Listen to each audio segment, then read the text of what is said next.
زه محمد نبی د هریپور کې 15 نمبر کې اوسېږم او زما ټولو مهاجرو افغانانو او پاکستاني وروڼو ته دا خواسته چې غیر قانوني هر ملک ته چې ځي باید لاړ نه سي. زه خپله سعودیه ته قانوني تللی یم، 18 کاله ما هلته تېر کړي، نو الحمدلله ما ته هېڅ مشکل نه و، تلم راتلم او باید چې څوک لاړ نه شي. چې بیا ځي هلته لارو کې ډېر مشکلات دي ورته، خلک موږ ته ډېر معلوم دي د کیم نه چې تللي دي، څوک په دریاب کې ورک سوي، څوک مایانو خوړلي، څوک پکې په لارو کې شهیدان سوي، لیوانو بېادبي ما په سپیانو دغه کړي.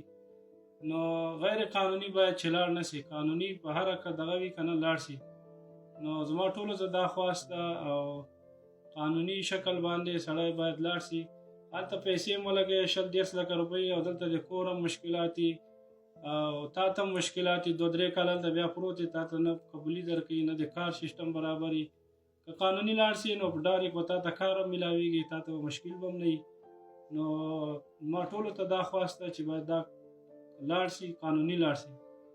او دې مهاجرو ته زما خصوصا دې مهاجرو ته دا دغه ده چې لاړ نه سي. غیر قانوني ډېر خلک تللي دي، بیا هم هلته به اوس هم ډېرې مسایل راځي، څوک پکې کمبختانان ورک دي، چا وروره پکې سرونه دغه دي او دلته زنانه ناستې دي کمبختانه د هغو په نوم باندې، بس مشکل ورته ډېر زیات دی. نو زما برای کرم ټولو ته دا خواست ده چې لاړ سي، قانوني لاړ سي. ومن الله توفیق.